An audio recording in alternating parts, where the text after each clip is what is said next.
Hello students, how are you all? Hope you are all doing well and you are safe at home. Your family members are safe, all are hale and hearty. Today we are taking a chapter from our English textbook, Beehive. The name of the chapter is Reach for the Top. So I hope the title makes it clear that what our aim should be. It is rightly said, hitch your wagons to the star, you will land somewhere closer. The higher the aim, the greater the achievement. The lower the aim, the lesser the achievement. Let me recall some of the names. I think though the generation is different, yet you might be able to recall the names I am telling you all. Lionel Messi, Sourav Ganguly, Muhammad Ali, Michael Phelps, Amitabh Bachchan, Kishore Kumar, Dr. A.P.J. Abdul Kalam. What is common among all these people whose name I have just taken? Yes, you have got it. They have all reached the top of their personal profession. Lionel Messi, he even plays today, is a good and excellent football player. Sourav Ganguly, he brought change into the style of Indian captaincy in cricket. Muhammad Ali, the great legendary boxer. Michael Phelps, the gold medalist for swimming. Amitabh Bachchan, the great Hindi film actor. Kishore Kumar, the great playback singer. And Dr. APJ Abdul Kalam, the great scientist. Each of these personalities have reached the top of their respective field. What made them to reach the top? Why were they on the top of their respective fields? So before you read today, part 1, we are going to read about Santosh Yadav. Think for a while and make a list of 3 to 5% you idolize or admire very much for their achievements. Your idols may be from any sphere of life: sports, medicine, media, or art and culture. Your teacher will then discuss your choice with you to find out who the top 5 idols of your class are. We cannot do the second part of it, so at least the thinking process you can do about any 5 personalities who you idolize, who you feel that you must emulate, you must try to copy. Yeah, there is only one Sourav Ganguly, there is only one Sachin Tendulkar, there is only one Virendra Sehwag, and there is only one you. But to be that one you have to see the hard work put in by the hero that you idolize. Nothing comes for free. Success is 99% perspiration and 1% inspiration. The only woman in the world who has scaled Mount Everest twice was born in a society where the birth of a son was regarded as a blessing and a daughter, though not considered a curse, was not generally welcome. When her mother was expecting Santosh, a traveling holy man, giving her his blessing, assumed that she wanted a son. But to everyone's surprise, the unborn child's grandmother, who was standing close by, told him that they did not want a son. The holy man was also surprised. Nevertheless, he gave the requested blessing, and as destiny would have it, the blessing seemed to work. Santosh was born, the sixth child in a family of 5 sons, a sister, 5 brothers. She was born in the small village of Juniawaz of Rewari district in Haryana. So, the name Santosh, generally, whenever we listen to this name, it sounds very masculine. The name Santosh, Santoshi is a feminine name and Santosh is a masculine name. So, when Santosh's mother was expecting, a holy man happened to pass by the village and happened to pay a visit to Santosh's family. The people of this village, they did not welcome the birth of a girl child. The birth of a boy child was celebrated with great enthusiasm, though they did not consider the birth of a girl child as a curse, but the celebration of a girl child was nowhere as compared to the celebration of a boy child. So the holy man, he thought that the family members would ask him to bless the mother, to bless the expectant mother with the birth of a boy child. But to everyone's surprise and to the surprise of the holy man, the grandmother of Santosh, who was standing close by, she asked the holy man to bless the expectant mother with a girl child. And so it was. The girl was given the name Santosh, which means contentment, satisfaction.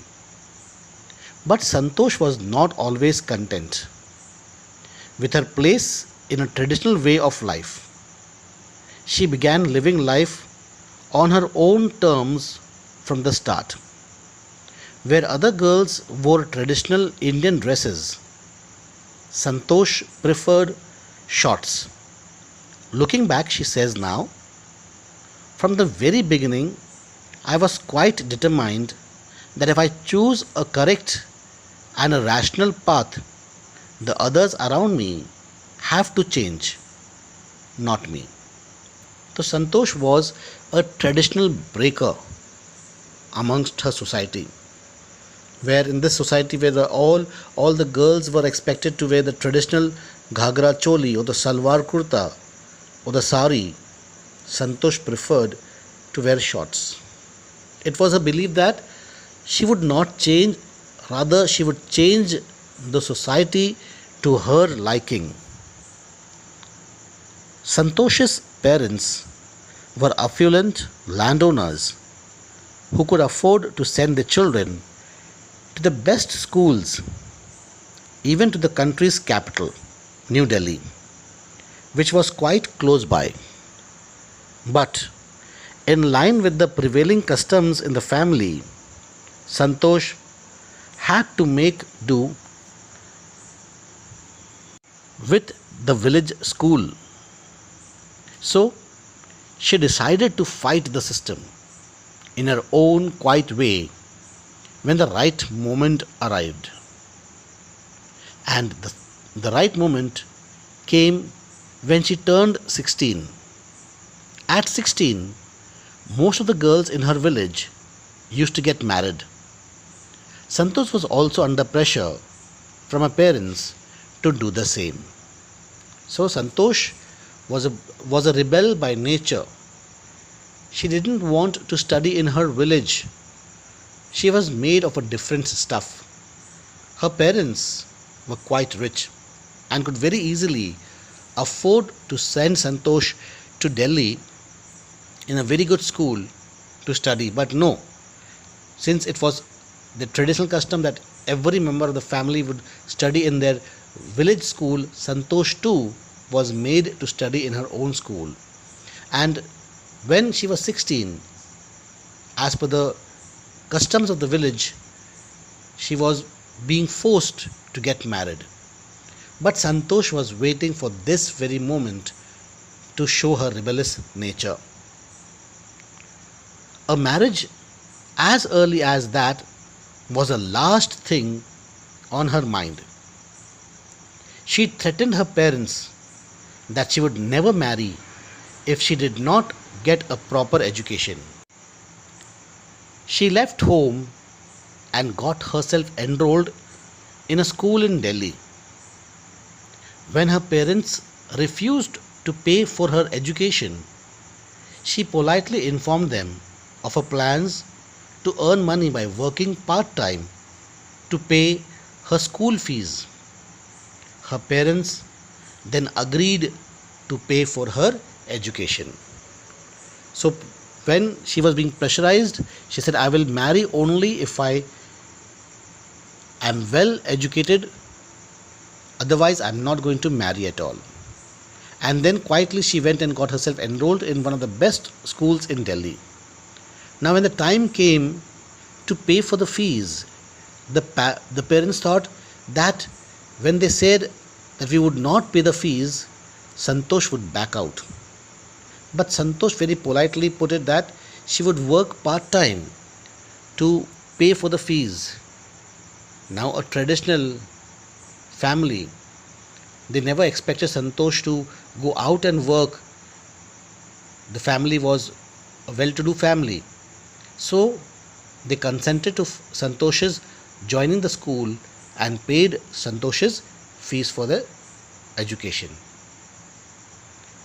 Wishing always to study a bit more, and with her father slowly getting used to her urge for more education, Santosh passed the high school examinations and went to Jaipur.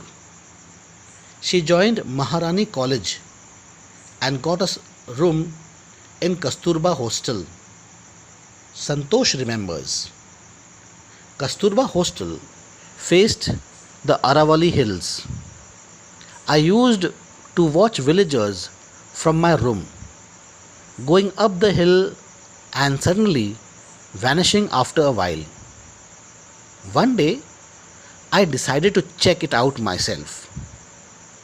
I found nobody except a few mountaineers. I asked if I could join them. To my pleasant surprise, they answered in the affirmative and motivated me to take climbing. Then there was no looking back for this determined young girl. She saved money and enrolled in a course at Uttarkashi's Nehru Institute of Mountaineering. My college semester in Jaipur was to end in April, but it ended on the 19th of May, and I was supposed to be at Uttarkashi on the 21st. So I did not go back home. Instead, I headed straight for the training. I had to write a letter of apology to my father, without whose permission I had got myself enrolled at Uttarkashi. Thereafter, Santosh went on an expedition every year. Her climbing skills matured rapidly. Also, she developed a remarkable resistance to cold of the altitude, to cold and the altitude.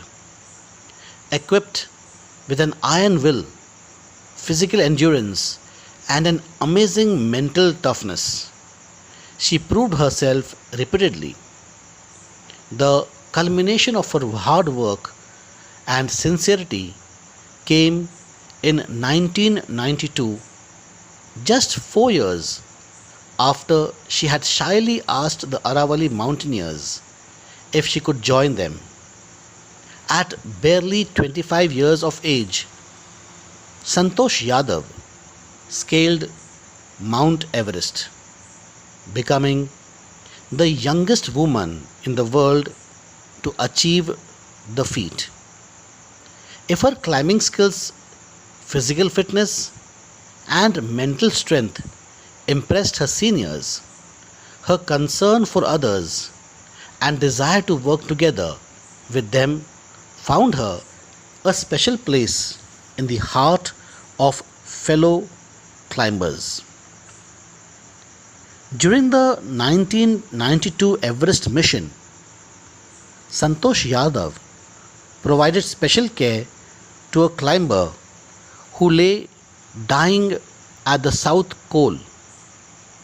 She was unfortunately unsuccessful in saving him.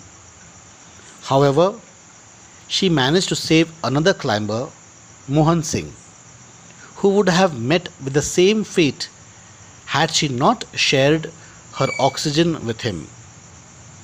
Within 12 months, Santosh found herself a member of an Indo Nepalese women's expedition that invited her to join them.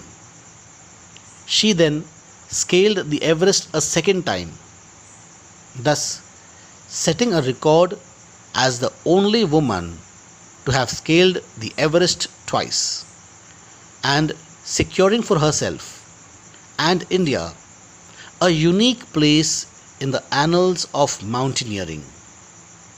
In recognition of her achievements, the Indian government bestowed upon her one of the nation's top honors, the Padma Shri.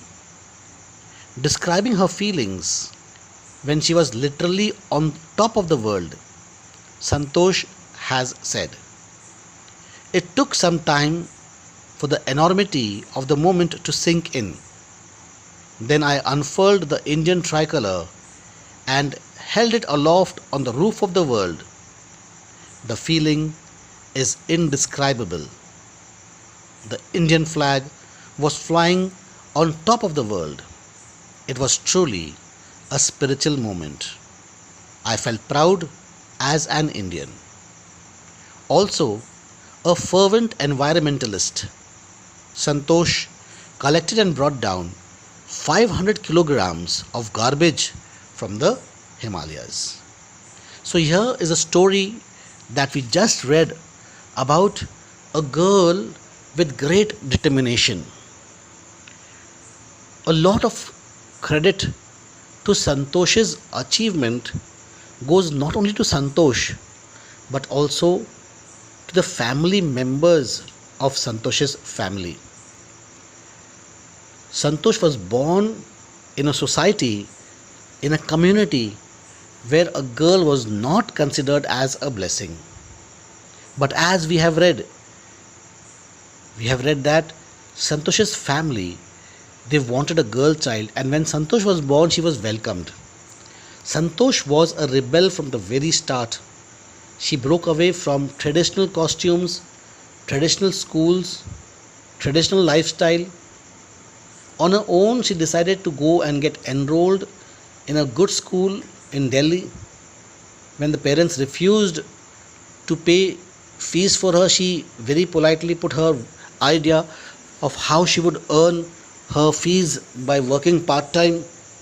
And when the family finally agreed to pay for the fees of the junior college or the high school education, she graduated. And how she went to Jaipur, and how she climbed the Aravali mountains just by looking at the shepherds and the village folk climbing up the mountains. There at the Aravalis, she met some mountaineers, and it was this incident that changed Santosh's life. She showed keen interest in mountaineering, and soon she enrolled for a mountaineering class and then joined an expedition to climb the lofty Himalayas. Santosh was not only a very good mountaineer, but she was also a very good person. She tried to help a fellow mountaineer who, by some reason, hadn't carried his oxygen cylinder, or he had exhausted his oxygen. But this poor mountaineer died, and Santosh was able to help another mountaineer having the same condition.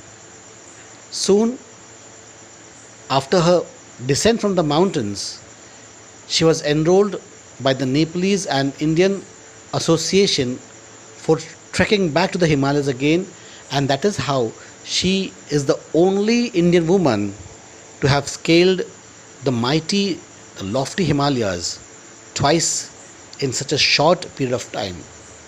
She was later given the Padma Shri award. See how beautifully Santosh describes her feelings when she was literally on top of the world. She says, "It took some time for the enormity of the moment to sink in. Then I unfurled the Indian tricolour and held it aloft on the roof of the world. The feeling is indescribable. The Indian flag was flying on top of the world. It was truly a spiritual moment. I felt proud as an Indian.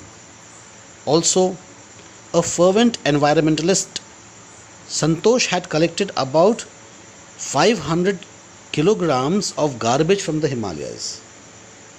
What do the mountaineers do? They take the oxygen cylinders and the tin canned foods, and they dump it in the mountains. When they finished, when the tins are empty, when the cylinders are empty, they want to come down light weighted, and so they leave all the other accessories which is no longer useful to them.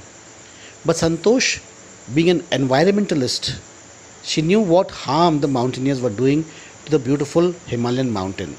So imagine 500 kilograms of garbage being collected by Santosh, and she's bringing it down the Himalayan slopes. So no matter which sport you favor, what is your aim in life? Like I had taken some name, Lionel Messi. Lionel Messi is a great footballer, Sourav Ganguly, the great Indian captain, Muhammad Ali, the great Indian boxer, Michael Phelps, the great gold medalist in swimming, Amitabh Bachchan, the great film actor, Kishore Kumar, the playback singer, and Dr. APJ Abdul Kalam, the great scientist.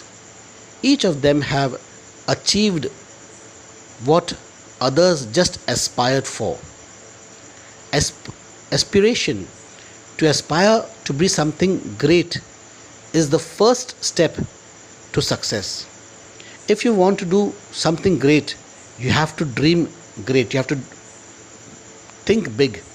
As it is rightly said, hitch your wagons to the star, you will land somewhere closer. Success is sweet, but its secret is sweat. Success is 99% perspiration and 1% inspiration. So these are all the formulas. There is no definite formula for being successful. But one thing is sure, success does not come easily. Success comes to those who dream of it. Success comes to those who work towards it. Success comes to those who work hard. So I hope that you take a good lesson from this chapter that we have just read about Santosh. We have just taken the first part of it. We will be doing Maria Sharapova, the next chapter, in the next class. We'll take Maria Sharapova in the next class. You all know who's Maria Sharapova? She is the great lawn tennis player. She had to sacrifice something. Success does not come without sacrifices. We have to sacrifice something. If you feel that I want to be a great swimmer and you keep on gobbling chips and borkut and chocolates and ice creams, then you are not going to be a good swimmer. You're not going to be a good athlete. You have to sacrifice things. Your taste buds. You have to eat healthy. You have to exercise healthy. You have to stay healthy. You have to work out every day, except for the day prescribed for you, for your body to regenerate, for your body to regain the cells that you have lost while exercising. So this is Tyrone from Pillai Coaching Classes, signing off for today. Stay at home, stay safe, drink a lot of water. Don't go out until and unless it is absolutely necessary for you to go out. This is a great pandemic which comes once in a century. We don't want any casualties in our family, do we? So it is better that we stay at home for this quarantine period and make the most of being at home. Goodbye. God bless you. Have a nice time.